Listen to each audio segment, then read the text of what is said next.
Assalamualaikum warahmatullahi wabarakatuh. Kami dari kelompok 9.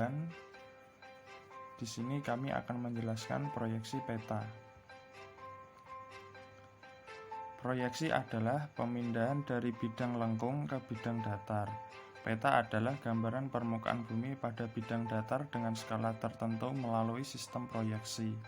Proyeksi peta adalah suatu sistem yang memberikan hubungan antara posisi titik-titik di bumi dan di peta. Jenis proyeksi peta berdasarkan sifat asli yang dipertahankan. A. Proyeksi ekuivalen. Luas di atas peta sama dengan luas di atas muka bumi setelah dikalikan skala. B. Proyeksi konform. Bentuk atau sudut dipertahankan sama dengan bentuk aslinya. C. Proyeksi ekuidistan. Jarak di peta sama dengan jarak di muka bumi. Kemudian jenis proyeksi peta berdasarkan kedudukan sumbu simetris. A. Proyeksi normal. Sumbu simetris berhimpit dengan suhu bumi. B. Proyeksi miring. Sumbu simetris membentuk sudut terhadap sumbu bumi. C. Proyeksi transversal. Sumbu simetris tegak lurus pada sumbu bumi. Kemudian jenis proyeksi peta berdasarkan bidang asal proyeksi yang digunakan. A. Proyeksi azimut. Proyeksi peta pada bidang datar. B. Proyeksi kerucut.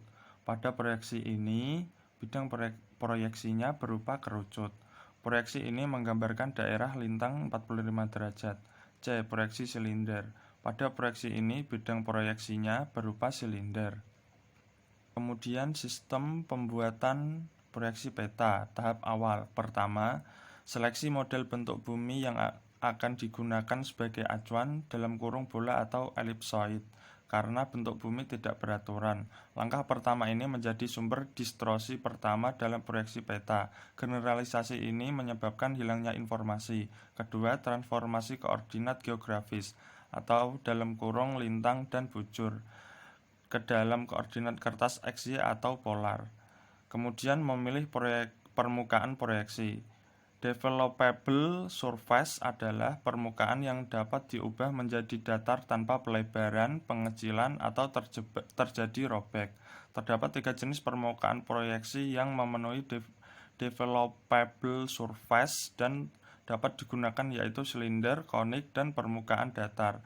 Bola dan elipsoid bukan merupakan developable surface. Oleh karena itu, jika objek berbentuk bola atau elipsoid diproyeksikan ke bidang datar, akan terjadi distorsi. Kemudian aspek proyeksi. Jika bidang proyeksi sudah dipilih, maka langkah berikutnya adalah memilih aspek proyeksi. Aspek adalah istilah yang menjelaskan posisi bidang proyeksi relatif terhadap bumi. Normal berarti sumbu proyeksi sama dengan sumbu bumi. Transversal berarti sumbunya tegak lurus dengan sumbu bumi. Selain kedua ini dinamakan obliku.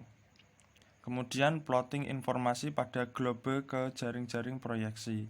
Pertama, bentuk-bentuk di permukaan bumi tidak mengalami perubahan atau dalam kurung harus tetap, persis seperti pada gambar di peta globe bumi. Kedua, luas permukaan yang diubah harus tetap. Ketiga, jarak antara satu titik dengan titik lain di atas permukaan bumi yang diubah harus tetap. Bila diminta untuk memetakan seluruh muka bumi, maka akan dituntut harus tepat.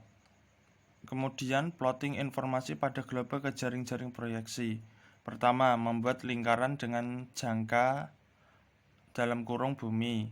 Kedua, membuat garis pada titik koordinat yang membelah lingkaran dengan sama besar. Ketiga, pilih proyeksi peta yang akan digunakan.